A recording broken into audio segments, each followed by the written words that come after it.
Shelter in the storm, the gunshot echoed across the empty plains like a thunderclap, sending a flock of startled crows into the darkening sky as Asher Thornton reined his horse to an abrupt halt.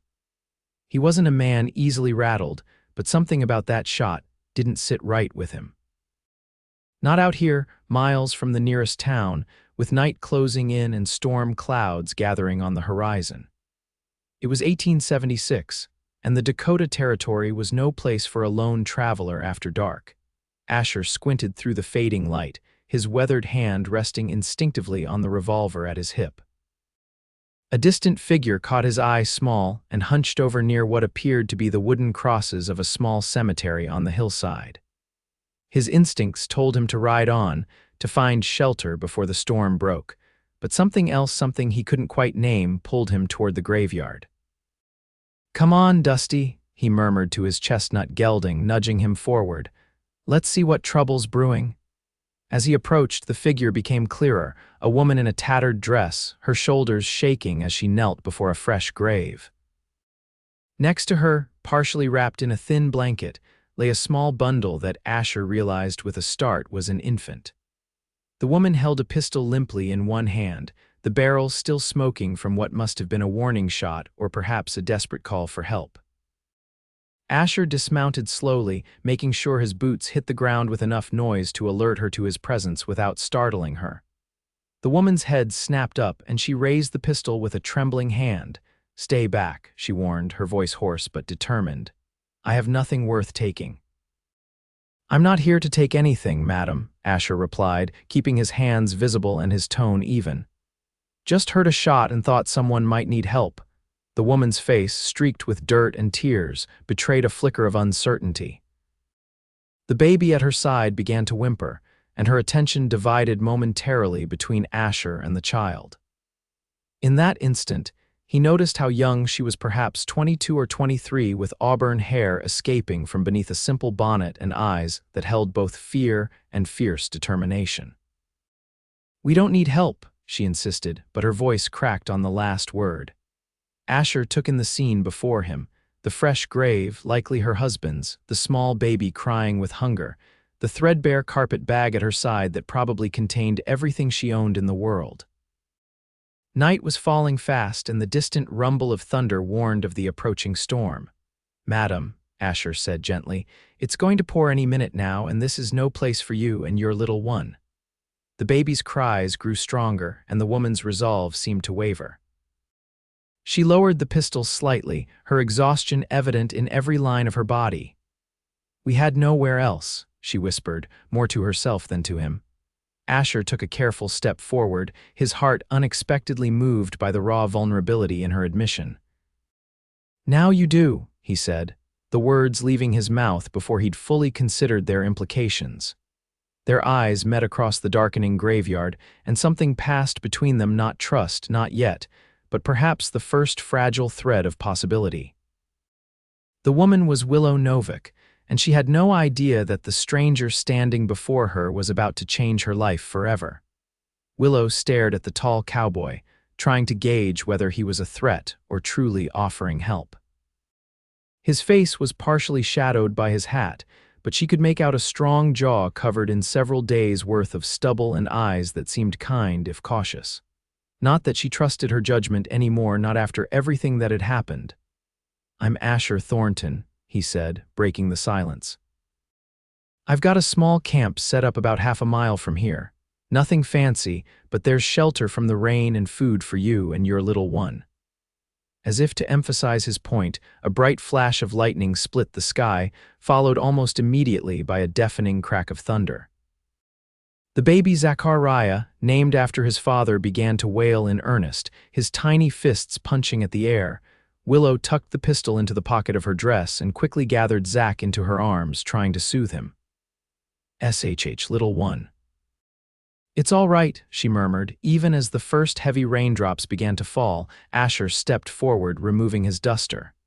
"Here," he said, holding it out to her. "For the baby." Willow hesitated only a moment before accepting it, wrapping Zach more securely. The cowboy made no move to touch either of them, instead turning to gather her carpet bag. "My horse can carry you both," he offered. I'll walk alongside. Willow looked back at the fresh grave, marked only with a crude wooden cross that she'd fashioned herself. Zachary Novak, her husband of barely 2 years, dead from a gunshot wound after a simple trip to town, had gone horribly wrong.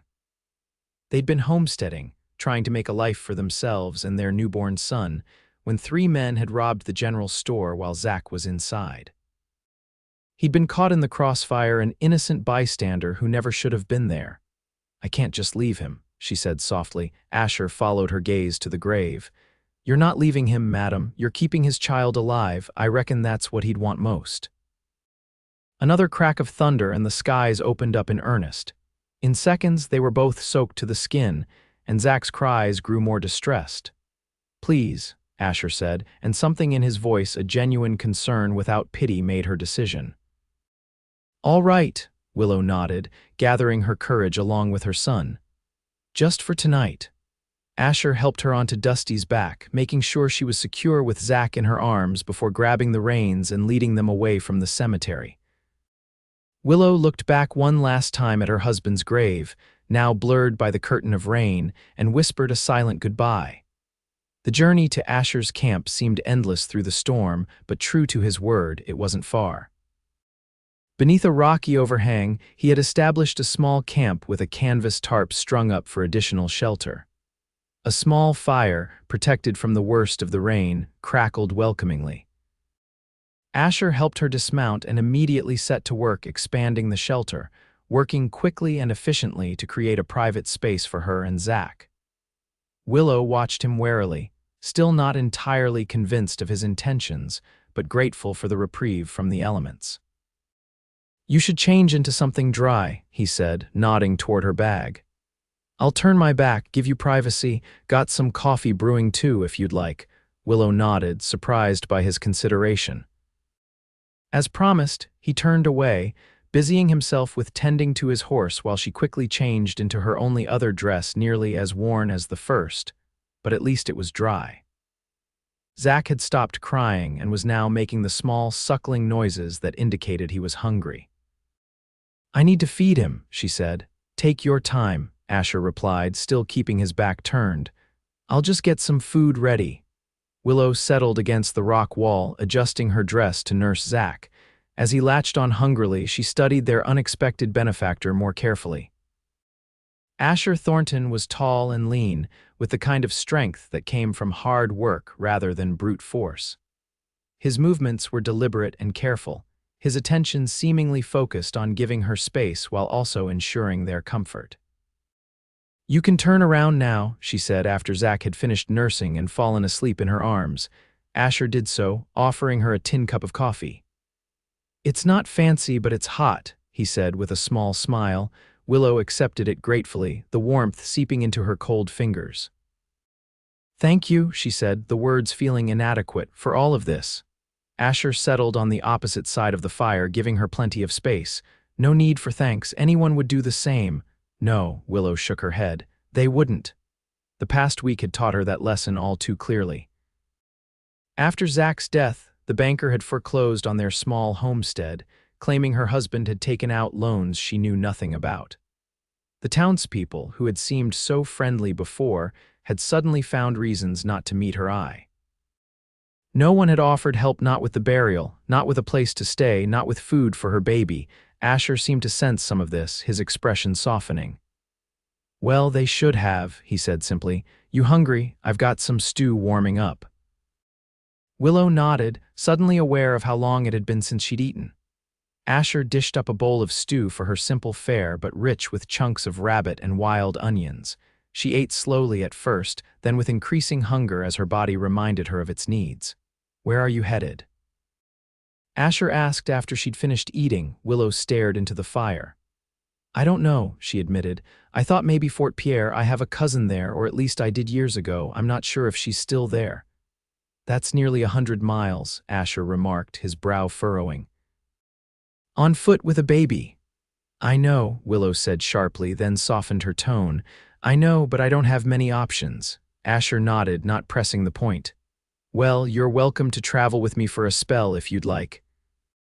I'm headed to Deadwood first, got some business there, but then I'll be swinging back east. Could get you at least to the Dakota River. Willow studied him suspiciously. Why would you do that? You don't know me. Asher poked at the fire with a stick, sending sparks dancing upward. I know what it's like to be alone out here, he said finally. It's no place for a woman and child by themselves. Not saying you can't handle yourself. That warning shot was well placed, but there's safety in numbers. Willow considered his offer. Everything she knew about frontier life told her not to trust a stranger, especially a man. But everything she'd experienced in the past week had shown her that the people she thought she could count on weren't always reliable. And this man, this cowboy who'd appeared out of nowhere, had shown her more kindness in an hour than anyone else had since Zach died. I'll think about it, she said finally. Asher nodded, seeming satisfied with that answer. Get some rest, he suggested. We can talk more in the morning. As Willow settled down with Zach tucked securely against her, she watched Asher through half-closed eyes. He moved around the camp with quiet efficiency, checking on his horse, banking the fire, and finally settling down with his back against a rock. His hat pulled low over his eyes, but his hand resting near his gun, standing guard, she realized, protecting them. Despite her wariness, despite her grief, despite everything, Willow felt something she hadn't expected to feel again, safe. It was a fragile feeling, and she didn't entirely trust it. But as the storm raged outside their sheltered camp and her son slept peacefully in her arms, Willow allowed herself to close her eyes and accept the temporary reprieve from her troubles. Tomorrow would bring its own challenges, but for tonight, they had somewhere to be. Dawn broke clear and bright, the storm having swept away during the night, leaving behind a washed, clean world that glistened in the early morning light. Asher had been awake for over an hour, having slept in fits and starts, always alert to any sound that might signal danger.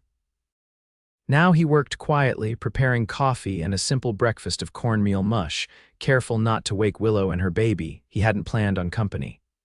Truth be told, he'd been avoiding people for months, ever since. Well, since everything had gone wrong back in Kansas. Asher pushed the thought away, focusing instead on the practical matters at hand. The woman needed help, and he couldn't in good conscience leave her to fend for herself in the wilderness. A small sound drew his attention, and he turned to see Willow stirring, her eyes opening slowly before widening with momentary confusion and then recognition. "Morning," he said, keeping his voice low. "Coffee's ready if you want some." Willow sat up carefully, mindful of the still sleeping baby in her arms. "Thank you," she said, her voice a little stronger than it had been the night before, "for everything." Asher poured her a cup and brought it over, maintaining a respectful distance. "How's the little one?" he asked. A small smile touched Willow's lips as she glanced down at her son. He slept through the night for once, must have felt safe. Something about that simple statement affected Asher more deeply than he expected. He cleared his throat, turning back to the fire. "Breakfast is almost ready." "Nothing fancy, just some cornmeal." "That sounds wonderful," Willow said, and he could hear the genuine gratitude in her voice. "I haven't had a proper meal in days." Asher frowned at that but didn't comment. Instead, he dished up a bowl for her and brought it over along with a spoon. "Best eat while it's hot." As Willow ate, Asher began breaking down their camp, rolling up his bedroll and packing away cooking utensils. He worked methodically, giving her time to eat and tend to her baby, who had awakened and was making soft, cooing sounds. "Have you decided?" he asked finally, not looking up from his task. "About traveling together, I mean." Willow was quiet for a long moment, and when he glanced over, he found her watching him with those clear, assessing eyes. "I still don't understand why you're helping us," she said. Asher paused, considering how to answer. The truth was, he wasn't entirely sure himself. "Out here, people have to look out for each other," he said finally. "It's the only way to survive." "Most people haven't been too concerned about our survival," Willow replied, a hint of bitterness in her tone. "I'm not most people," Asher said simply. Willow looked down at her son, who was grasping at her finger with his tiny hand. "No," she agreed softly, "you're not." She took a deep breath. "All right, Mr. Thornton, we'll travel with you to Deadwood," After that, we'll see. Asher nodded, feeling an unexpected sense of relief. Asher, he corrected. Just Asher is fine. Asher, Willow repeated, and the sound of his name on her lips stirred something within him that he quickly tamped down. I'm Willow Novak, and this is Zachariah, but I call him Zach, after his father, Asher guessed. A shadow passed over Willow's face. Yes. Zachary was killed a week ago, robbers at the general store in Plainview. I'm sorry, Asher said, meaning it. That's a hard loss. Willow nodded, then visibly straightened her shoulders. We should get moving if we're to make good time today. Asher admired her resilience. Many would have been broken by what she'd endured, but there was a core of strength in Willow Novak that refused to bend. We'll have to ride double, he said. Dusty's strong enough to carry us both for a while, but we'll need to walk some too, give him breaks. That all right with you? I've ridden double before, Willow assured him, getting to her feet with Zach cradled in one arm. Just show me how you want me to hold on. Within half an hour, they were ready to depart. Asher helped Willow onto Dusty's back, then mounted behind her, careful to maintain a respectful distance while still ensuring she and the baby were secure. Willow had fashioned a sling for Zach from a piece of fabric, leaving her hands free to hold onto the saddle horn. Ready? Asher asked, his voice close to her ear. Willow nodded, her back straight and her gaze fixed forward. Ready. As they set off, leaving the small cemetery and the memories it contained behind, Asher found himself acutely aware of the woman sitting before him. She smelled of campfire smoke and something faintly floral, and her hair, coming loose from its pins, occasionally brushed against his chest. It had been a long time since he'd been this close to anyone, and the sensation was both unsettling and oddly comforting. They rode in silence for the first hour, the only sounds the steady clip-clop of Dusty's hooves, the occasional rustle of wind through the prairie grass, and Zach's soft baby noises. Finally, Willow spoke. You never said what your business is in Deadwood, she observed. Asher hesitated. I'm looking for someone, he said finally. A man named Jenkins. He has something that belongs to me. Something valuable? Willow asked. To me, yes, Asher replied, not elaborating further. Willow seemed to sense his reluctance to discuss it and changed the subject. How long until we reach Deadwood? 3 days if the weather holds and we make good time, Asher told her. There's a trading post about 20 miles ahead where we can resupply and maybe get you and the little one some proper food. I have a little money, Willow said quickly. Not much, but enough to pay for our share. Keep your money, Asher said. You'll need it more down the road. Willow stiffened slightly. I don't accept charity, Mr. Thornton. I can pay my own way. Asher couldn't help but smile at her pride. It's not charity, Mrs. Novak. It's an investment. You help keep watch at night so I can get some sleep, and I'll consider us even. After a moment, Willow relaxed. I can do that, and I can cook too if you have the supplies. I make a decent stew. Better than mine, I'd wager, Asher said, and was rewarded with what sounded almost like a small laugh from Willow. They fell into a companionable silence after that, each lost in their own thoughts as the vast Dakota landscape rolled by. Around midday, they stopped by a small creek to rest Dusty and eat a quick meal of jerky and hardtack. Willow sat on a rock nursing Zach while Asher kept his back turned, giving her privacy. The baby had been remarkably good-natured throughout the morning's ride, but now he fussed a bit, perhaps sensing his mother's fatigue. You're doing just fine, little man, Willow murmured to him. We're going to be all right. Asher, pretending not to hear, felt a tightness in his chest at the brave words. He wondered what kind of woman could face such adversity with such determination. Most of the women he'd known in his life would have crumbled under half the burden Willow Novak was carrying. When they resumed their journey, Asher suggested they walk for a while to give Dusty a break from carrying double weight. Willow agreed readily, and they walked side by side, leading the horse along a well-worn trail. Have you always been a cowboy? Willow asked after a while, seeming to genuinely want to know. Asher shook his head. Not always. My pa was a blacksmith in Missouri. I learned the trade from him, but I always wanted to see more of the country. Left home at 17, worked cattle drives in Texas, did some scouting for the Army for a spell, tried my hand at prospecting in Colorado. And now, Willow prompted when he fell silent. Asher shrugged. Now I'm just trying to right a wrong, I suppose. Willow studied him with those perceptive eyes of hers. This Jenkins person, he wronged you, you could say that, Asher admitted. Took something important from me and disappeared. Took me a while to track him down. And when you find him, Willow asked, Asher's jaw tightened. I'll get back what's mine. Willow must have heard something in his tone because she didn't press further. Instead, she shifted Zach in his sling and changed the subject. Tell me about Deadwood. Is it as wild as they say? Grateful for the shift in conversation, Asher described what he knew of the bustling gold mining town, its saloons and gambling halls, the colorful characters who had flocked there seeking fortune, and the general lawlessness that prevailed despite attempts at establishing order. It's no place for a lady and child, he finished. But we won't stay long, just long enough for me to find Jenkins and conclude our business. And then, Willow asked, and then, as promised, I'll see you safely to Fort Pierre to find your cousin, Asher said, or wherever else you decide to go. Willow nodded, but there was uncertainty in her expression that tugged at something deep within him. He wanted to reassure her, to promise her that everything would work out, but he wasn't a man who made promises he couldn't keep. The future was too uncertain, especially for a widow with a baby and no home. Instead, he offered what he could. One day at a time, Mrs. Novick, that's all any of us can do out here. Willow, she corrected him softly. If I'm to call you Asher, then you should call me Willow. Willow, he repeated, liking the way it felt to say her name. One day at a time. As the afternoon sun began its descent toward the western horizon, Asher helped Willow back onto Dusty's back and mounted behind her. They had miles to go before they could make camp, and the open prairie offered few hiding places for those who might wish them harm. But for the first time in months, Asher Thornton didn't feel quite so alone.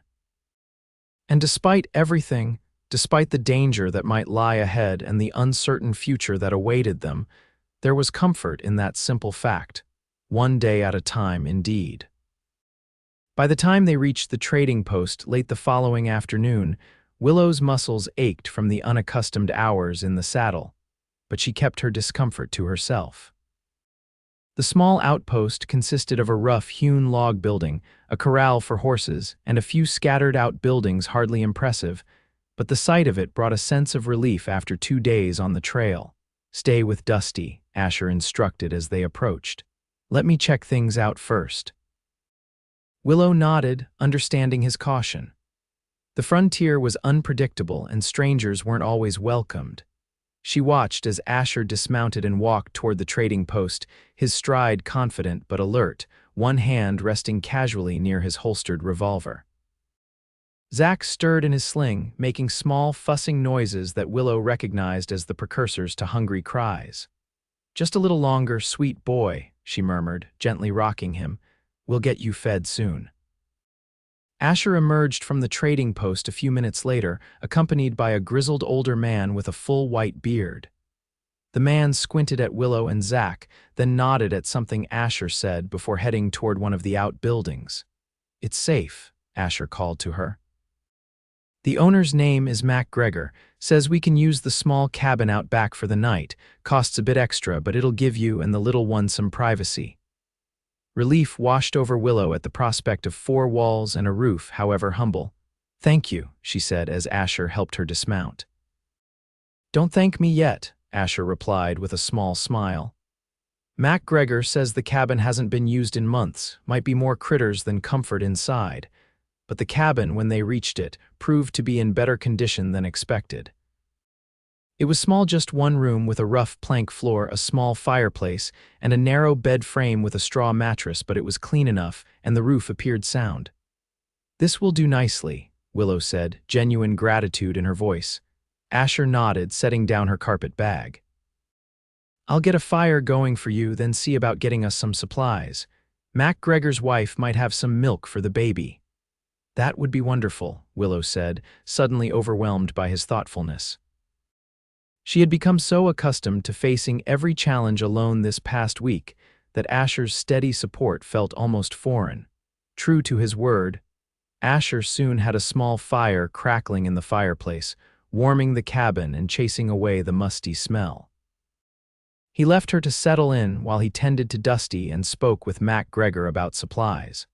Alone for the first time since meeting Asher, Willow took the opportunity to truly look at her surroundings and consider her situation.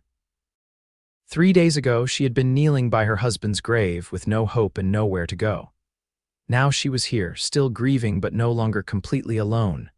Asher Thornton was unlike any man she had ever met, quiet but not sullen, strong but not intimidating, capable but not boastful. He kept his own counsel about many things, but his actions spoke of a fundamental decency that Willow found herself trusting despite her better judgment. And there was something else, something she was reluctant to acknowledge even to herself, a flutter of awareness whenever he was near. It wasn't romantic, she was still deep in mourning for Zachary, still loving her husband with all her heart, but it was a recognition of Asher as a man, and a reminder that she was still a woman. The thought troubled her and she pushed it aside, focusing instead on Zach, who was now fully awake and demanding attention. She changed his diaper using one of the few clean cloths she had left, knowing she would need to wash their meager belongings soon. A knock at the door announced Asher's return. He entered carrying several bundles and a small ceramic jug. "Mac Gregor's wife sent this," he said, holding up the jug. "It's goat's milk. She says it's good for babies if it's fresh. Also got some supplies: flour, beans, salt pork, coffee. And this," he held up a small bundle wrapped in brown paper, "is for you, from Mrs. Mac Gregor." Curious, Willow unwrapped the package to find a soft piece of flannel and 3 clean baby cloths. Tears sprang to her eyes at the unexpected kindness. "I'll have to thank her," she said, her voice thick with emotion. Asher nodded, looking slightly uncomfortable with her tears. "She lost a baby last winter, said she was glad to see another mother taking good care of her child." Willow wiped her eyes and straightened her shoulders. "Did you find out anything about the trail ahead? Mac Gregor says there's been no trouble recently, but he warned us to keep an eye out near Elk Creek. Apparently there's been a band of deserters causing problems for travelers." "Deserters? From the army?" Willow asked, alarmed. Asher nodded grimly. After the Little Bighorn massacre last year, some soldiers decided army life wasn't for them. A few turned to robbery to survive. The mention of Little Bighorn sent a chill through Willow. Everyone knew of the devastating defeat of General Custer's forces by the Lakota and Cheyenne warriors just the previous summer. The entire territory was still on edge, with tensions between settlers and native tribes at a breaking point. "Will we be safe?" she asked, instinctively holding Zach closer. "We'll be careful," Asher assured her. "Travel by day, make small camps at night, keep watch. Mac Gregor says we should reach Deadwood without trouble if we stick to the main trails." Willow nodded, trusting his judgment. "I'll make us some supper," she offered, wanting to contribute something in return for all he had done. "I'd appreciate that," Asher said, and the simple statement warmed her more than it should have. While Willow prepared a simple meal of beans and salt pork, Asher brought in more firewood and filled a bucket with water from the nearby well. They worked together in comfortable silence, establishing a routine that felt almost domestic. After they had eaten, Asher excused himself to check on Dusty one more time and to speak further with Mac Gregor about the trail ahead. Willow used the time to wash Zach with some of the precious water and to feed him some of the goat's milk, which he accepted with surprising enthusiasm. When Asher returned, he carried yet another bundle. "Mrs. Mac Gregor insisted," he explained, handing it to Willow. Inside was a small loaf of fresh bread and a jar of preserved peaches. "They're very kind," Willow said, touched by the generosity of these strangers. "Good people are still out there," Asher said, settling onto a wooden stool near the fire. "Sometimes you just have to look harder to find them." Willow studied him in the flickering firelight. "Like you?" she asked softly. Asher looked uncomfortable with the implied praise. "I'm just doing what anyone would do. No, Willow shook her head. You're not. What you're doing, it's more than kindness, it's goodness, and it's rare. Asher stared into the fire, seemingly unable to accept her words. I've made my share of mistakes, he said finally. Done things I'm not proud of. Don't make me out to be a hero, Willow. I'm just a man trying to make things right. There was pain in his voice, an old wound that hadn't fully healed. Willow wanted to ask about it, to understand what haunted this quiet, decent man, but she sensed now wasn't the time. Instead, she changed the subject. Tell me about Deadwood, she requested. What will we find there? Grateful for the shift in conversation, Asher described the booming mining town in more detail than he had before, the muddy streets lined with saloons and gambling halls, the constant influx of prospectors and fortune seekers, the mix of danger and opportunity that pervaded the place. It's lawless, he admitted, but there's money to be made for those willing to work, and not just in mining. Merchants, carpenters, blacksmiths, they're all needed. A blacksmith like your father? Willow asked, remembering what he had told her earlier. Asher nodded. I still have the skills. Use them from time to time when money was tight. But that's not what you want to do in Deadwood, Willow guessed. No, Asher confirmed.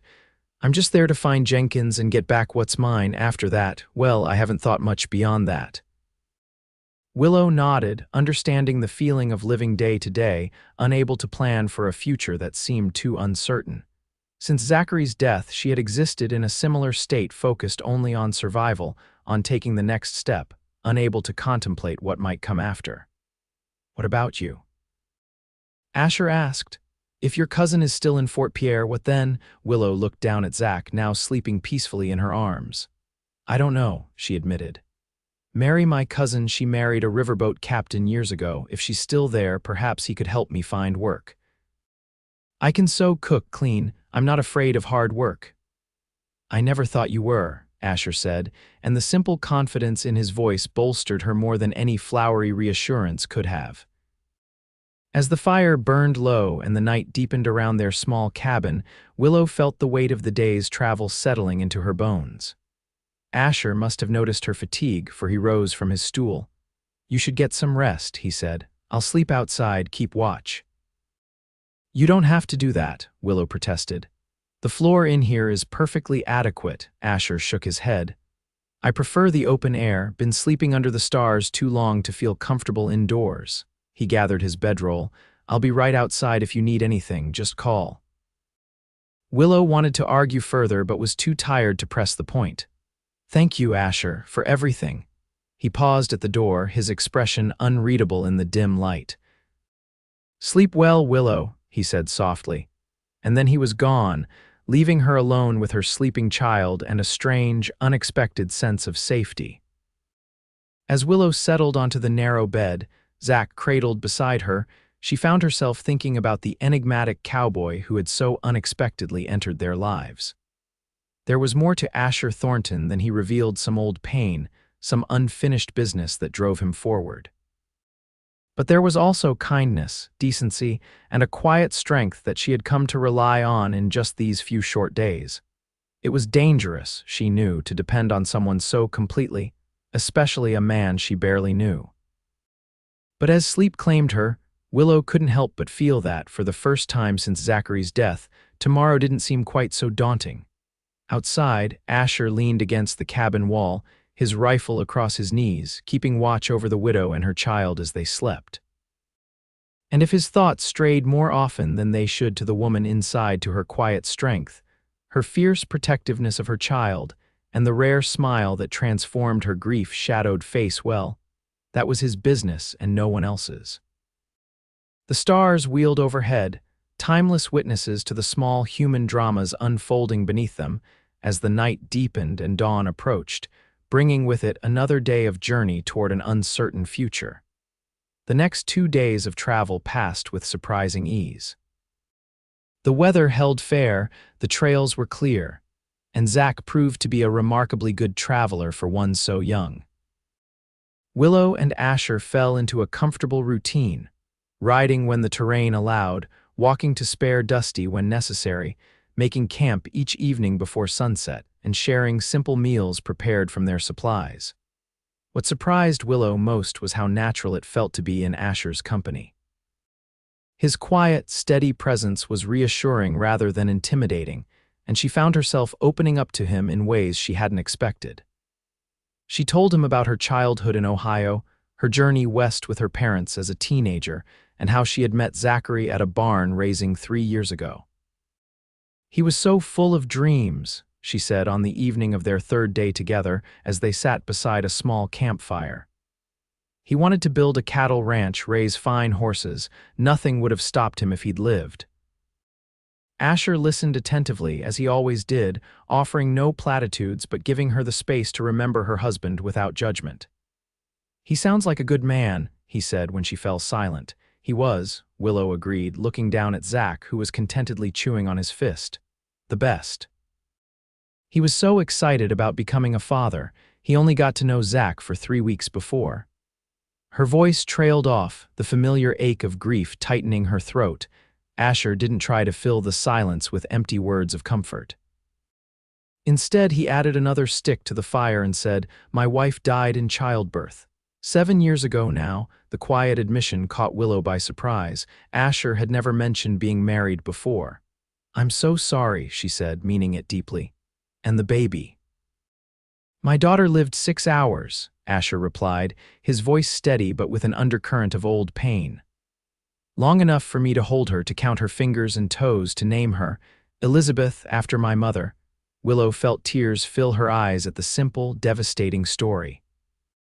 "Oh, Asher," she breathed, reaching across the space between them to touch his hand briefly.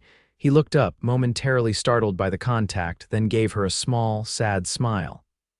"It was a long time ago," he said, "but I understand what it is to lose someone you love. To have your future torn away in an instant."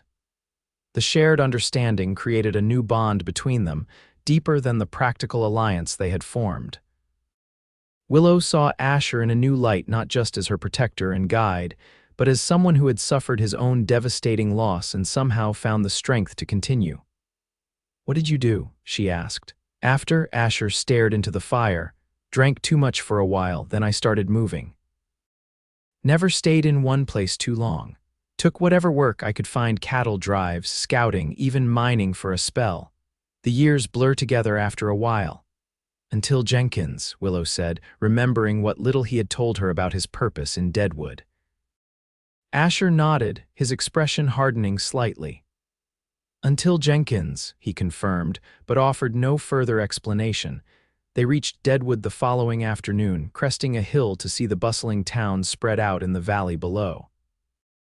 Even from a distance, Willow could tell it was unlike any place she had ever been. Tents and crude buildings sprawled along the gulch, with smoke rising from countless chimneys and campfires. The sound of hammering, shouting, and even occasional gunfire drifted up to them on the breeze. "It's so chaotic," she said, unable to hide her apprehension. "Gold fever does that," Asher replied grimly. "Men come here with dreams of striking it rich and end up losing everything: money, dignity, sometimes their lives." "And Jenkins is here, you're certain?" Willow asked. Asher nodded.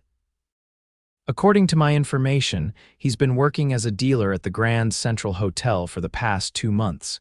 If he's still here, that's where we'll find him." They rode into town, Willow acutely aware of the stares they attracted.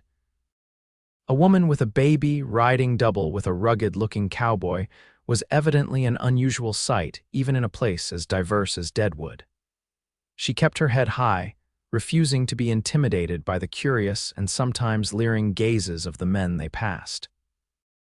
Asher guided Dusty through the muddy Main Street, past saloons and gambling halls where piano music and raucous laughter spilled out into the afternoon air. Women in brightly colored dresses with painted faces called out to passing men from balconies, their invitations explicit even to Willow's innocent ears. "We'll need a place to stay," Asher said, pitching his voice low so only she could hear. "Somewhere safe for you and Zach while I look for Jenkins." "I can come with you," Willow offered, though the prospect of entering one of the noisy, smoke-filled establishments they were passing filled her with dread. Asher shook his head firmly. "No place for a lady or a baby," he said. Besides, Jenkins knows me. If he sees me coming, he might run. Better if I scout things out alone first. He guided them to a modest boarding house at the quieter end of the street. The sign out front read, Mrs. Patterson's respectable lodgings for ladies and gentlemen, and the building itself, while simple, appeared clean and well-maintained. Asher helped Willow dismount before swinging down himself. "Wait here," he said, and went inside to inquire about rooms. Willow stood beside Dusty, holding Zach close and trying not to feel overwhelmed by the noise and bustle of the town. A group of miners passed by, their clothes caked with mud and their faces weary from a day's hard labor. They tipped their hats respectfully when they saw her, a small courtesy that eased her tension slightly. Asher emerged from the boarding house looking satisfied. "Mrs. Patterson has a room available, small but clean with a private entrance at the back. She's a widow herself, runs a tight house. No drinking, no gambling, no visitors after 8 o'clock. "It sounds perfect," Willow said with relief. "It's not cheap," Asher warned, "but it's the safest place I could find for you and Zach." "I told you I can pay my share," Willow reminded him, reaching for the small purse she kept tucked in her bodice. Asher waved away her offer. "I've got it covered. You save your money for what comes after." Before Willow could protest further, the door opened again to reveal a stout, gray-haired woman with a no-nonsense expression but kind eyes. "This must be Mrs. Novick," she said, looking Willow up and down with an appraising but not unkind gaze. "And the little one. Come in, dear. You look dead on your feet." Asher helped Willow with her carpet bag, then hesitated at the threshold. "I'll see to Dusty, then come back to check on you before I head out to look for Jenkins." Willow nodded, suddenly reluctant to see him go. Over the past few days, his presence had become a constant, reassuring anchor in her uncertain world, but she understood the urgency of his mission, whatever it might be. "Be careful," she said. Something flickered in Asher's eyes, surprise, perhaps, at her concern, or something deeper that she couldn't quite name. "I will," he promised, and then he was gone, leading Dusty toward the livery stable further down the street. Mrs. Patterson showed Willow to a small but immaculately clean room at the back of the house. It contained a narrow bed, a washstand with a pitcher and basin, a small table with a lamp, and a rocking chair by the window. "Bathrooms down the hall," Mrs. Patterson explained. "Hot water for bathing costs extra, but the first one's on the house. You look like you could use it after traveling with that baby." "Thank you," Willow said, genuinely grateful for the woman's kindness. "A bath would be wonderful." "Supper's at 6, Mrs. Patterson continued. "Nothing fancy, but it's hot and plentiful. Your husband's welcome too, if he's back by then." Willow opened her mouth to correct the assumption that Asher was her husband, then closed it again. In a town like Deadwood, a single woman with a baby would likely attract unwanted attention. Better to let people believe she was married. "Thank you," she said instead.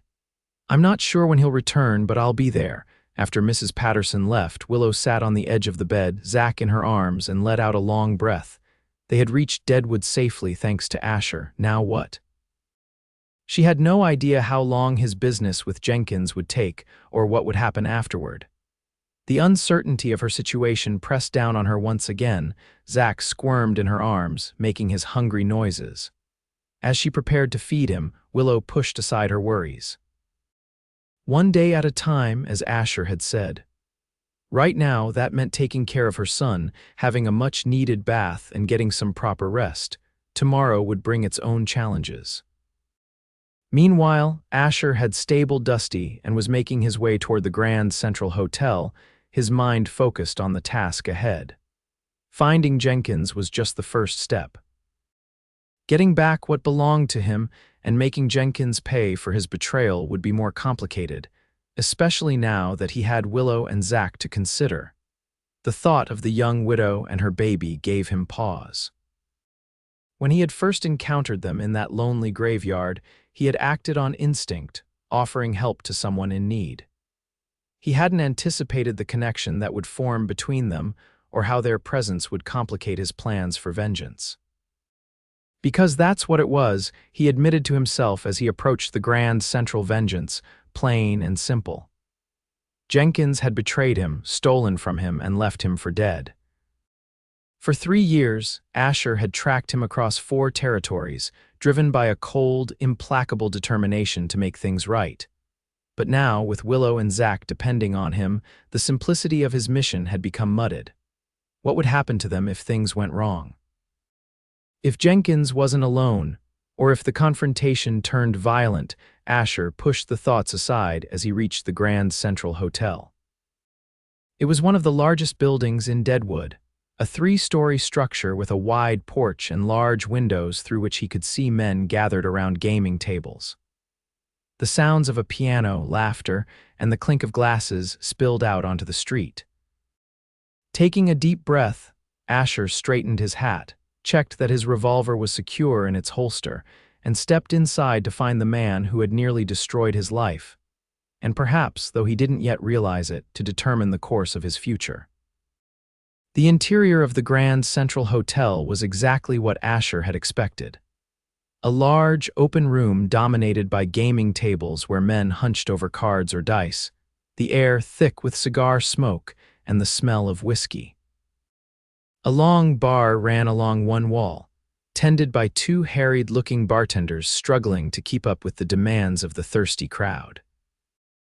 At the far end of the room, a man in a shabby suit played an out-of-tune piano, barely audible over the din of conversation and occasional bursts of laughter or profanity. Asher made his way to the bar, ordered a whiskey he had no intention of drinking, and casually surveyed the room. He didn't immediately spot Jenkins among the dealers at the various tables, but that didn't mean he wasn't here. The man might be on a break or working a different shift. Looking for someone? The bartender asked as he slid Asher's drink across the counter. Asher took the glass but didn't lift it. Might be. Friend of mine said he was dealing cards here. Name's Jenkins. Tom Jenkins. The bartender's expression remained neutral, but something flickered in his eyes. Jenkins, you say? Yeah, he works here. Won't be on until later tonight, though. 8 o'clock shift. Asher nodded, relieved that his information had been correct, but frustrated by the delay. I'll come back then, he said, pushing the untouched whiskey back across the bar. Much obliged. Outside, the late afternoon sun was casting long shadows down the muddy street. Asher considered his options. He had several hours before Jenkins would appear at the Grand Central. He could return to the boarding house, check on Willow and Zach, perhaps get some rest before what promised to be a long night, but first, he needed more information. If Jenkins had been in Deadwood for 2 months, others might know him, might have useful details about his habits, his associates, his weaknesses. Asher made his way to a smaller, less ostentatious saloon further down the street. The Miners' Rest looked like the kind of place where working men gathered after a long day, rather than the gamblers and dandies who frequented the Grand Central. It was the perfect place to ask questions without attracting too much attention. Inside, the atmosphere was more subdued. A few miners sat at scattered tables, drinking beer and exchanging tired conversation. Asher approached the bar, where an older man with an impressive mustache was wiping glasses with a questionably clean rag. What'll it be? The bartender asked. Beer, Asher replied, placing a coin on the counter. And information if you're selling that too. The bartender raised an eyebrow but poured the beer without comment. Information costs more than beer, he said as he slid the mug toward Asher. Asher added another coin to the first. I'm looking for details about a man named Jenkins. Works as a dealer at the Grand Central. Been in town about 2 months, from what I hear. The bartender pocketed the coins and leaned forward slightly. Jenkins, slippery fellow, came into town with a bit of money, started dealing right away. Word is he's good with cards, too good, if you take my meaning. Cheats? Asher asked, though he wasn't surprised. Jenkins had always been clever with his hands, even back when they had ridden together. The bartender shrugged. Nothing that can be proved, or he'd be wearing a new necktie by now, if you catch my drift. But he wins more than he should, even for a dealer. He work for anyone in particular, or just the house? Asher pressed. Runs with Al Swearingen's crowd sometimes, the bartender said, lowering his voice. Swearingen owns the Gem Theater down the way, not a man to cross. Asher absorbed this information with a frown. Swearingen was a name he knew by reputation, a brutal, calculating businessman who controlled much of Deadwood's underworld. If Jenkins had aligned himself with Swearingen, confronting him might be more complicated than Asher had anticipated. "Jenkins live at the Grand Central?" he asked. The bartender shook his head. "Rents a room above the assayer's office. Yellow building, end of the street. Keeps to himself mostly, except when he's working or drinking." "Much obliged," Asher said, taking a small sip of his beer for appearance's sake. "One more thing he armed in Deadwood." The bartender gave a short, humorless laugh. "Everyone's armed, mister, but if you're asking if he's quick with it, I couldn't say. Haven't heard of him being in any gunfights, if that's what you're wondering." Asher nodded his thanks and finished his beer quickly, eager to return to the boarding house to check on Willow and Zach before he had to face Jenkins.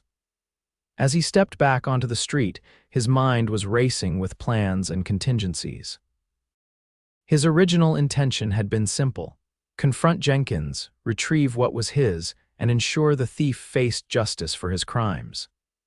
But now, with Willow and Zach depending on him, he needed to be more careful, more calculated.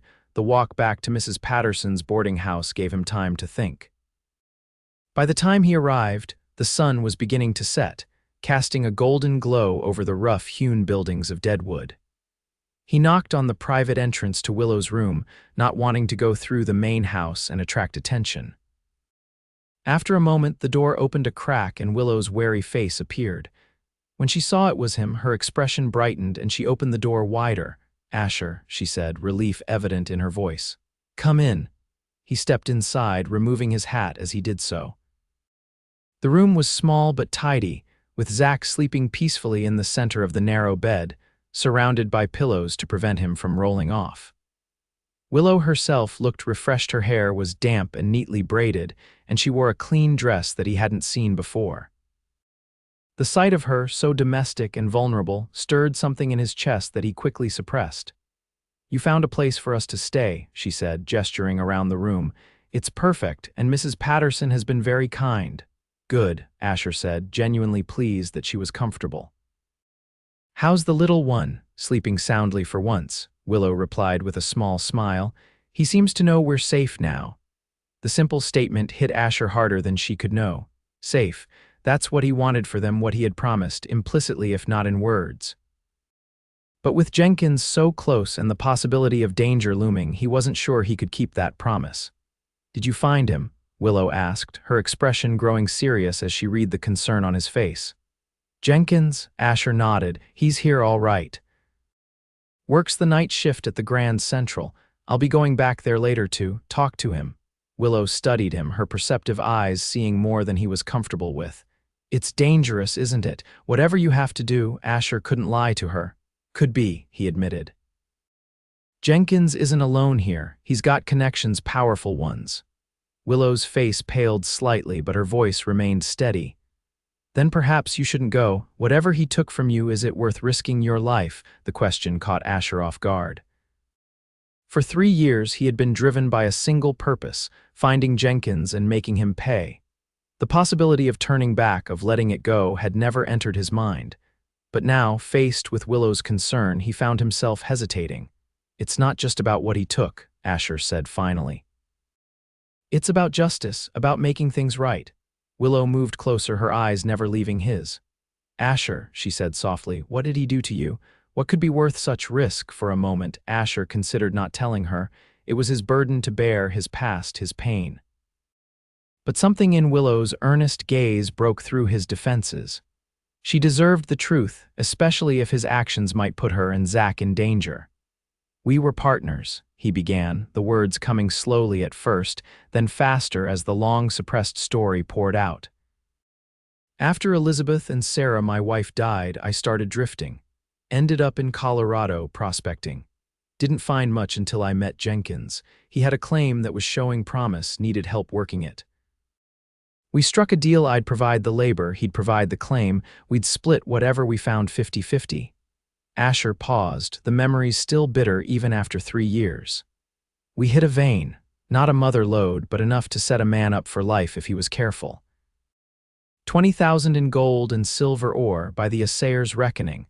Willow's eyes widened at the sum. That's a fortune, she breathed. It was, Asher agreed grimly. Jenkins suggested we convert it to cash and bank drafts before moving on safer than carrying raw ore, he said. I agreed. Trusted him? The familiar anger rose in him as he continued. The night after we sold the ore, he drugged my whiskey. I woke up the next morning with a splitting headache and everything was gone. Jenkins, the money, even my horse, but that wasn't the worst of it. Asher's jaw tightened. He left me a note. Said he'd only taken what was rightfully his, that I'd been skimming from our findings all along, that this was just his way of evening the score. Then he reported to the local sheriff that I had robbed him, that I was a thief and possibly a murderer. But that wasn't true, Willow said, her indignation on his behalf evident in her voice. No, Asher confirmed. But Jenkins was persuasive and he had the money to back up his story. I barely escaped town before a posse came looking for me. Spent the next 3 years dodging wanted posters with my face on them while trying to track Jenkins down. And now you've found him, Willow said, understanding dawning in her eyes. But Asher, if he's accused you of crimes, if there are wanted posters, won't confronting him just put you in more danger? Asher moved to the window, looking out at the darkening street. I've got proof now, he said. Letters from our banker in Colorado, statements from men who worked our claim and can testify that I never stole anything. And I found a man Jenkins tried the same trick on in Montana last year. Together, it's enough to clear my name and see him charged instead. Then why not go to the sheriff here? Willow suggested. Let the law handle it. Asher gave a humorless laugh. Law in Deadwood is whatever the strongest man says it is. No, the only justice I'll get is what I make for myself. Willow looked troubled. And what will that be? What are you planning to do when you find him? It was the question Asher had been asking himself since learning of Jenkins's whereabouts. 3 years ago, fresh from the betrayal, he might have answered differently. But now, I want my money back, he said simply, and I want my name cleared. If I can get those things without violence, all the better. And if you can't, Willow pressed. Asher met her gaze steadily. Then I'll do what needs doing, but I won't kill him if that's what you're asking. I'm not a murderer, despite what his wanted posters claim. Willow seemed to study him for a long moment, as if trying to read the truth in his eyes. Whatever she saw there must have reassured her because she nodded slowly. When will you go? She asked. Soon, Asher replied, glancing out the window at the deepening dusk. He starts work at 8. I want to be there when he arrives, catch him before he's surrounded by people. Willow moved to the small table by the window, where a lamp burned low. Then you should eat something first, she said practically. Mrs. Patterson saved you a plate from supper.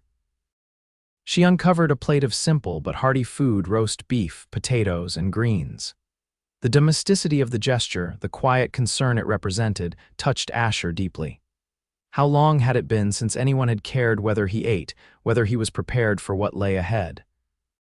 Thank you, he said, sitting down at the table. As he ate, Willow busied herself with checking on Zach and arranging her few belongings, giving Asher space but remaining a comforting presence in the small room. When he had finished eating, Asher stood and checked his revolver, ensuring it was loaded and the action was smooth. He hoped he wouldn't need it, but in Deadwood it was better to be prepared. I should go, he said, turning to Willow. Lock the door behind me. Don't open it for anyone but me or Mrs. Patterson. Willow nodded, her face serious. Be careful, Asher, she said softly. I want you to come back safely. The slip, the brief we before she corrected herself to I, warmed something in Asher's chest that had been cold for a very long time. On impulse, he reached out and took her hand, squeezing it gently. I will, he promised. And when I do, we'll figure out what comes next, together. It was more of a commitment than he had intended to make, but as he said the words, Asher realized they were true. Whatever happened with Jenkins tonight, his future was now inexorably linked with Willow and Zach's. The realization should have terrified him after all. He had spent years avoiding any sort of attachment, but instead it filled him with a strange, quiet resolve. With a final nod, Asher put on his hat and stepped out into the Deadwood night, his mind focused on the confrontation to come. Behind him, Willow closed and locked the door as instructed, then moved to the window to watch his tall figure disappear down the darkened street. "Please come back," she whispered to the empty room, surprised by the fervor of her own prayer. When had this quiet, honorable man become so important to her, and what would she do if he didn't return? With no answers forthcoming, Willow turned back to her sleeping son and prepared for a long, anxious night of waiting. The Grand Central Hotel was even more crowded than it had been earlier, the evening bringing in miners flush with the day's findings and gamblers eager to relieve them of their newfound wealth. Asher stood just inside the entrance, scanning the room for Jenkins while staying partially concealed by a group of boisterous cowboys near the door. He spotted his quarry almost immediately. Tom Jenkins was at a faro table near the back, his hands moving deftly as he dealt cards to the players seated around him. He looked much the same as when Asher had last seen him 3 years ago, medium height, wiry build, with sandy hair and a neatly trimmed mustache. He was well dressed in a dark suit with a gold watch chain visible across his vest, clearly prospering from his ill-gotten gains and whatever he had earned since. Asher's first instinct was to march directly to the table and confront Jenkins then and there. But cooler thoughts prevailed. There were too many people, too many potential complications. Better to wait, to catch Jenkins alone when his shift ended or during a break. Settling in at a small table with a clear view of the faro game, Asher ordered a whiskey and prepared to wait. He nursed the drink slowly, keeping his attention fixed on Jenkins while remaining alert to his surroundings. The bartender had mentioned that Jenkins had connections to Al Swearingen, which meant there might be others in the room loyal to him. For nearly 2 hours, Asher watched as Jenkins worked the faro table with practiced skill. The dealer was good confident, personable, quick with a joke or a sympathetic comment as players won or lost. The patrons seemed to like him, which didn't surprise Asher. Jenkins had always been able to charm people. It was part of what had made his betrayal so unexpected and effective. Finally, around 10 o'clock, Jenkins called for another dealer to take his place, indicating he was taking a break.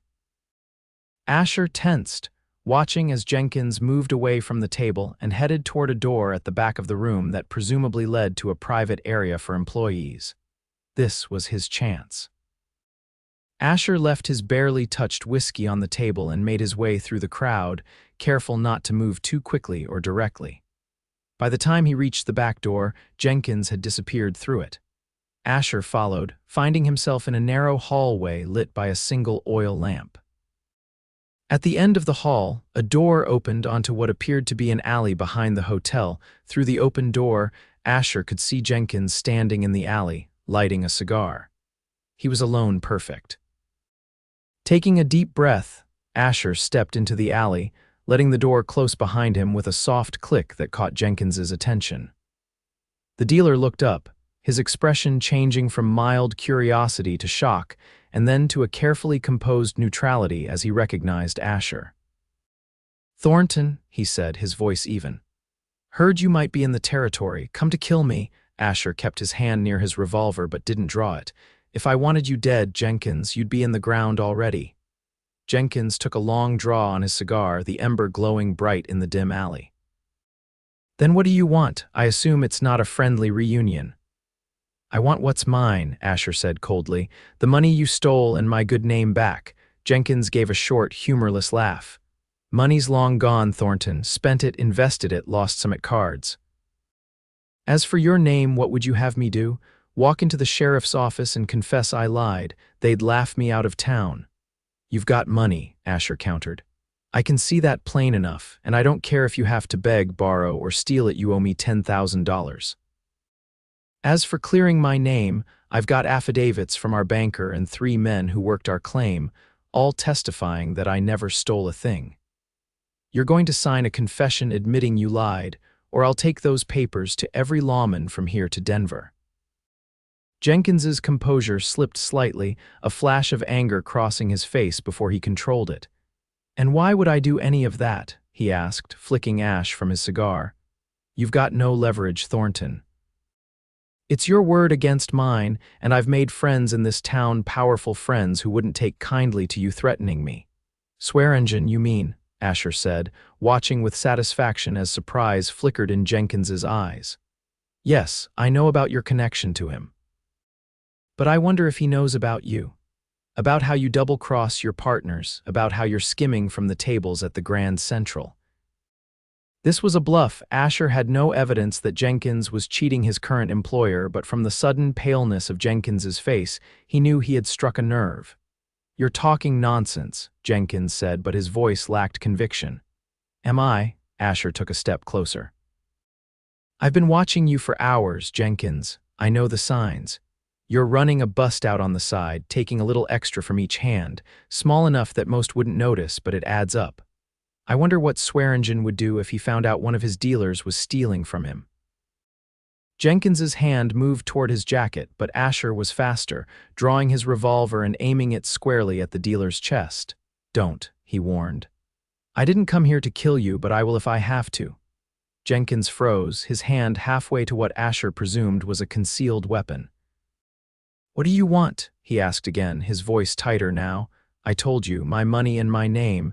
You've got until noon tomorrow to get the cash and write out a full confession. I'll be waiting at the livery stable at the end of town. 10,000 is impossible, Jenkins protested. I don't have that kind of money on hand. Figure it out, Asher said coldly. Sell your fancy watch, borrow from your friends, or run if you prefer, but I'll find you again. I found you here, didn't I, after 3 years of looking? A calculating look entered Jenkins's eyes. And if I meet your demands, what then? You'll just ride away, leave me be. You'll never see me again, Asher promised. All I want is what's rightfully mine. Once I have it, you can go on with your life of cheating and lying to others. Just not to me, not ever again. Jenkins seemed to consider this, weighing his options. Finally, he nodded. Noon tomorrow, he agreed. But I can't promise 10,000, 5 maybe. It's the best I can do on short notice. Asher studied him, trying to determine if this was another lie or a genuine limitation. 8, he countered. Not $1 less, and the confession full and detailed. After a moment, Jenkins nodded again. Fine, 8,000 and a confession, but then we're square, Thornton. No coming back for more later. We'll be square, Asher confirmed, his revolver still trained on Jenkins. Noon tomorrow, come alone or don't come at all. With that, he began backing toward the door he had come through, unwilling to turn his back on Jenkins. The dealer remained where he was, watching Asher with a mixture of resentment and calculation that suggested he was already planning how to gather the money or how to avoid paying it. One more thing, Asher added as he reached the door.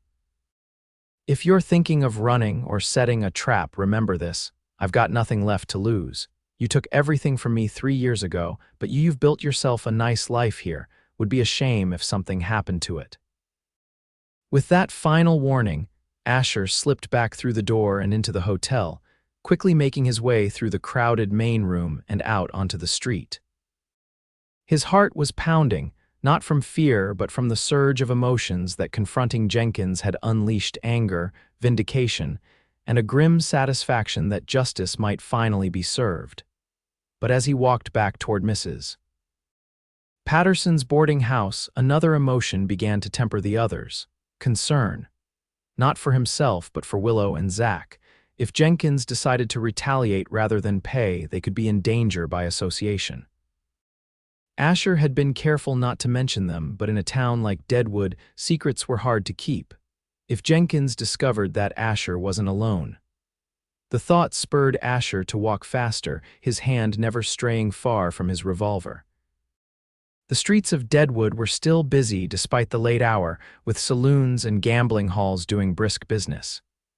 He moved purposefully, alert for any sign that he was being followed or watched. By the time he reached the boarding house, it was nearly midnight. The main building was dark except for a single lamp burning in what must have been Mrs. Patterson's quarters. Asher made his way around to the private entrance of Willow's room and knocked softly, the agreed-upon pattern of 2 quick taps followed by a pause, and then a third. The door opened almost immediately, revealing Willow still fully dressed, her face taut with worry. The relief that washed over her features when she saw him made Asher's chest tighten with an unfamiliar emotion. "You're back," she said, stepping aside to let him enter. "I was getting worried." "It took longer than I expected," Asher explained, removing his hat as he stepped inside. Zach was asleep in the center of the bed, looking peaceful and untroubled by the adult concerns swirling around him. "Did you find him, Jenkins?" Willow asked, closing and locking the door behind Asher. Asher nodded, keeping his voice low to avoid waking the baby. "I found him, made my demands. He's agreed to meet me tomorrow at noon with the money and a confession." "And you believe him?" Willow asked skeptically. Asher appreciated her perception. "Not entirely," he admitted. "Jenkins is a snake, always has been, but I think he knows I'm serious and that I can cause trouble for him here if he doesn't comply." Willow studied his face, her brow furrowed with concern. "What happens now?" "Now we wait," Asher said, suddenly aware of how tired he was. The tension of the confrontation, combined with the vigilance required by their journey, had taken a toll. "If all goes well, by this time tomorrow I'll have my money and my good name back, and we can decide what comes next." "And if it doesn't go well?" Willow pressed, always practical. Asher met her gaze steadily. "Then we leave Deadwood immediately, head east as planned, but I don't think it will come to that. Jenkins is a coward at heart. He won't risk a direct confrontation if he can avoid it." Willow didn't look entirely convinced, but she nodded. "You should get some rest," she said. "You look exhausted." Asher glanced around the small room, wondering where he was supposed to sleep. There was only the one narrow bed currently occupied by Zach, and the floor, which was bare wood with no carpet. Willow seemed to read his thoughts. "Mrs. Patterson brought an extra blanket," she said, gesturing to a neatly folded quilt on the rocking chair. "It's not much, but it's fine," Asher assured her quickly. "I've slept on worse." An awkward silence fell between them, heightened by the intimacy of the small room and the late hour. Asher was acutely aware of Willow's presence, her scent, the sound of her breathing, the way the lamplight caught in her hair. It had been a long time since he had been alone with a woman in a situation like this, and never with one who affected him the way Willow did. "I should check on Dusty," he said abruptly, needing to break the tension. "Make sure he's settled at the livery."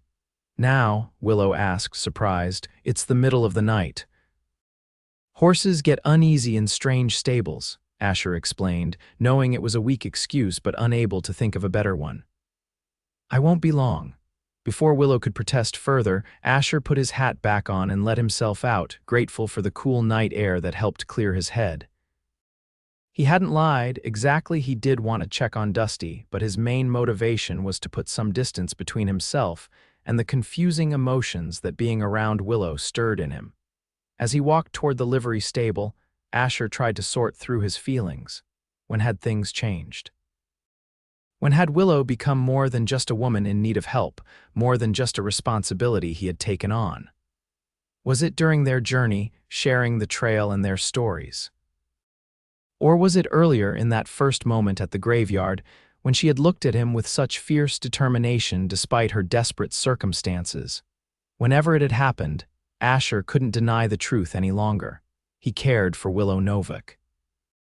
Cared for her in a way he hadn't cared for anyone since Sarah died. The realization was both exhilarating and terrifying, but what could he offer her? He was a man with a tarnished reputation, no home, and an uncertain future. She deserved stability and security for herself and her son. Once he had settled things with Jenkins, once they reached Fort Pierre and found her cousin, he would have to step aside, let her build a new life without the complications he would bring. The thought left a hollow feeling in his chest, but Asher pushed it aside as he reached the livery stable. Dusty was indeed settled comfortably in a stall, munching on hay and showing no signs of distress. Asher spent a few minutes checking the horse's legs and hooves, more for something to do than out of any real concern. "You've got it easy, old friend," he murmured to Dusty. "No complicated feelings to sort through, no decisions to make about the future. Just hay to eat and a warm stall to sleep in." Dusty snorted softly, as if in agreement or perhaps amusement at his master's philosophical musings.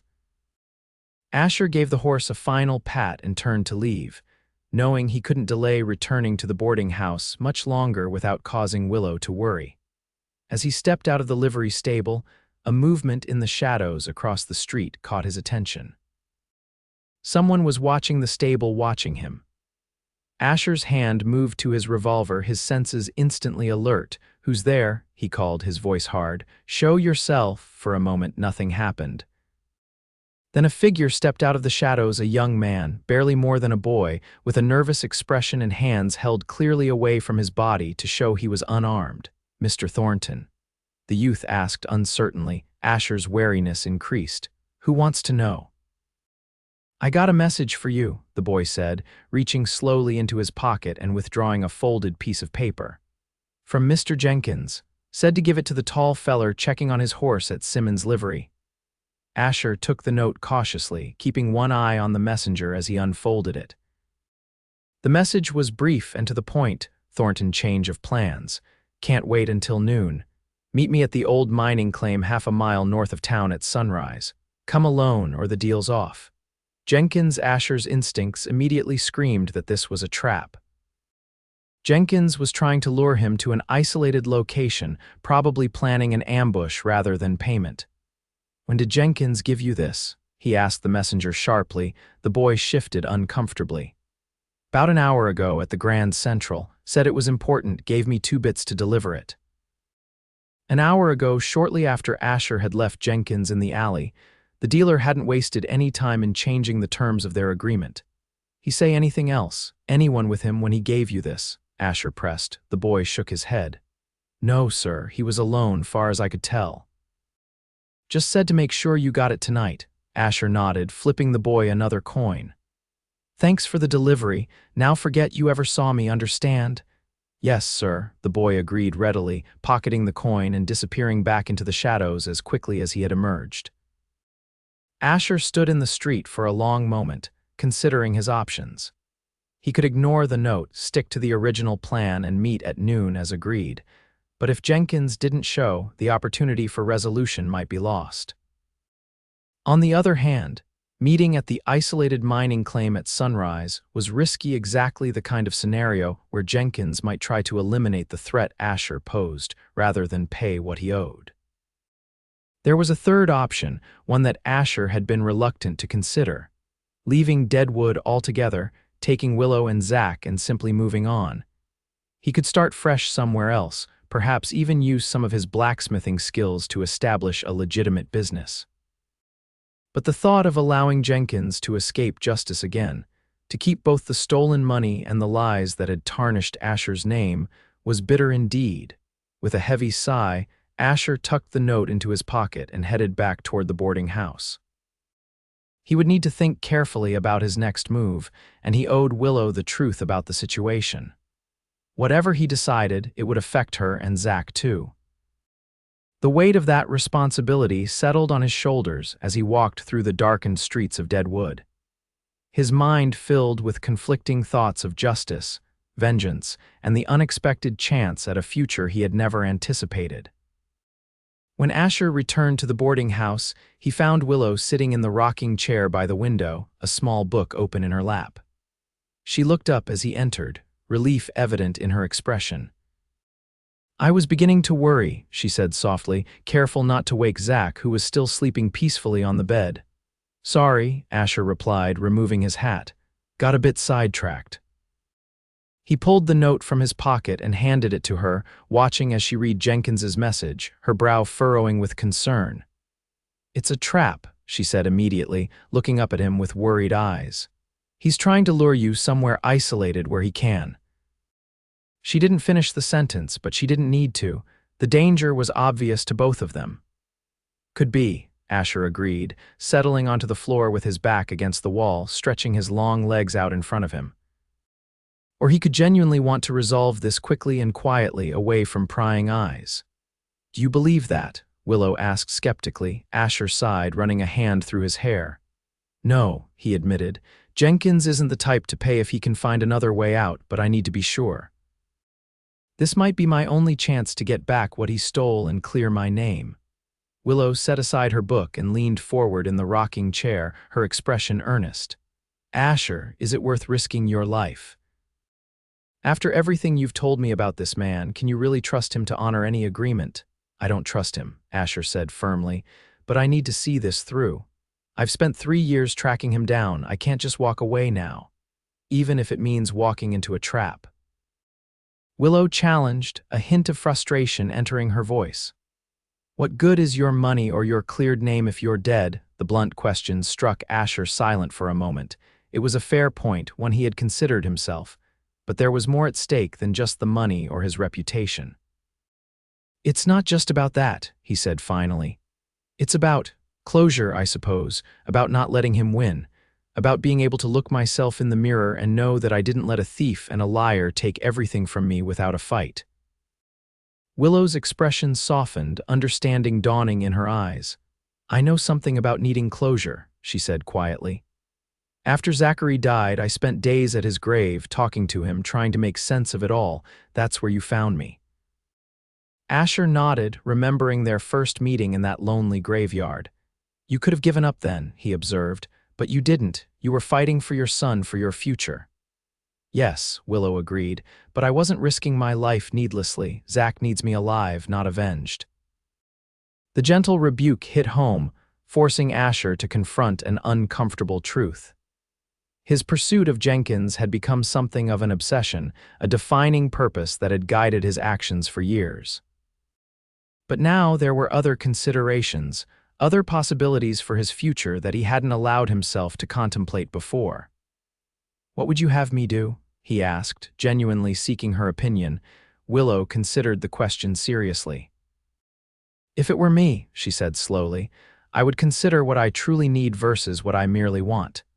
Do you need the money? Yes, probably it would give you options, security. Do you need your name cleared? Perhaps, especially if you plan to settle somewhere permanently. But do you need to confront Jenkins alone at sunrise in an isolated location? No, that's pride and vengeance talking, not necessity. Her assessment was clear-eyed and perceptive, cutting through the emotional tangle that had clouded Asher's thinking. He found himself nodding slowly in agreement. You're right, he acknowledged. Meeting him alone at that mining claim would be foolish, but I still want to resolve this if I can. Then find another way, Willow suggested, one that doesn't involve walking straight into an ambush. Asher leaned his head back against the wall, considering alternatives. After a moment, a plan began to form in his mind, not without risk, but less suicidal than Jenkins's proposal. What if I send a message back? He mused aloud. Tell Jenkins I'll meet him, but at a different location. Somewhere public enough to discourage violence, but private enough for our business. Would he agree to that? Willow asked. He might, if he thinks it's still to his advantage, Asher replied, the plan taking firmer shape as he spoke. The stagecoach office opens at sunrise. It's on the main street, but at that hour, it'll be mostly empty except for the clerk and maybe a few passengers. I could suggest meeting there instead. Willow nodded slowly. That sounds safer at least, but what if he doesn't come, or what if he brings others with him? If he doesn't come, I'll know for certain it was a trap, Asher said grimly. And if he brings help, well, I'll be ready for that too. Willow studied him for a long moment, her expression troubled. Promise me something, she said finally. Promise me you won't take unnecessary risks. That you'll walk away if things don't feel right. The request touched Asher deeply. It had been a very long time since anyone had cared enough about his safety to extract such a promise. I promise, he said, meaning it. I won't be reckless. Willow seemed satisfied with his answer. She glanced at the sleeping baby on the bed, then back at Asher with a practical air. You should get some rest, she said. If you're meeting Jenkins at sunrise, you'll need to be alert.